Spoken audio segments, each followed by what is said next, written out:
হামজাকে নিয়ে নতুন বছরে ব্যস্ত থাকবে জাতীয় ফুটবল দল। 2024 সাল বিদায় নিচ্ছে 3 দিন পর। নতুন বছর 2025 সালকে বরণ করে নিতে প্রস্তুতি নিচ্ছে বিশ্ব।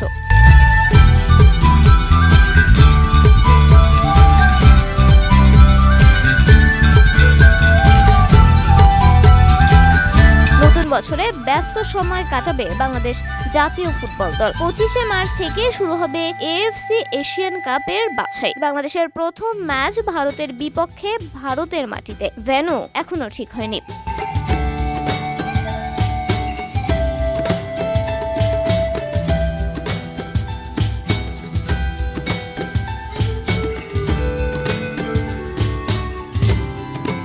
এশিয়ান কাপের বাছাইয়ে বাংলাদেশ গ্রুপের 4 দল। প্রতিপক্ষ ভারত ছাড়াও আছে হংকং ও সিঙ্গাপুর। হোম অ্যান্ড অ্যাওয়ে ভিত্তিতে মোট 6 ম্যাচ খেলবে প্রতিটি দল। বাংলাদেশের 5 ম্যাচ হবে 2025 সালে। এটি ম্যাচের শিডিউল 2026 সালের 31শে মার্চ। এশিয়ান কাপের বাছাই ছাড়াও নতুন বছরে আছে সিনিয়র সাফ চ্যাম্পিয়নশিপ। ভেন্যু ও তারিখ নির্ধারণ হয়নি। South Asian football federation 15 June থেকে 25 জুলাইয়ের মধ্যে সুবিধাজনক সময়ে সাফ আয়োজন করবে।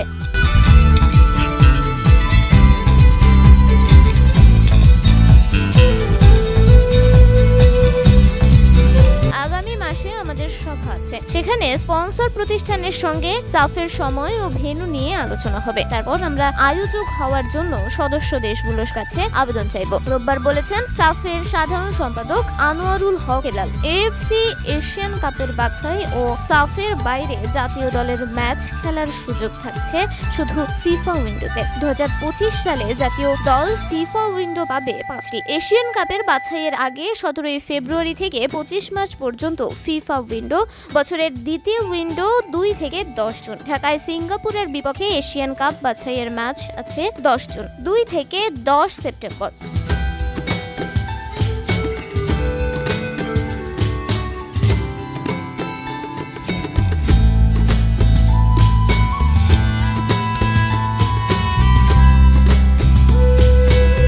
থেকে 14 অক্টোবর ও 10 থেকে 18 নভেম্বর বছরের বাকি উইন্ডোগুলো। এশিয়ান কাপ বাছাইয়ের 5 ম্যাচ নির্ধারিত। সাফে কয় দেশ খেলবে, গ্রুপে কয়টি ম্যাচ হবে এবং বাংলাদেশ গ্রুপ পর্ব টপকাতে পারবে কিনা তার উপর ভিত্তি করবে মোট কয়টি ম্যাচ খেলা হবে। 5 উইন্ডোর কয়টি দেশ কাজে লাগাতে পারবে তার উপর নির্ভর করবে বছর শেষে জাতীয় দলের পাশে কয়টি ম্যাচ যোগ হবে।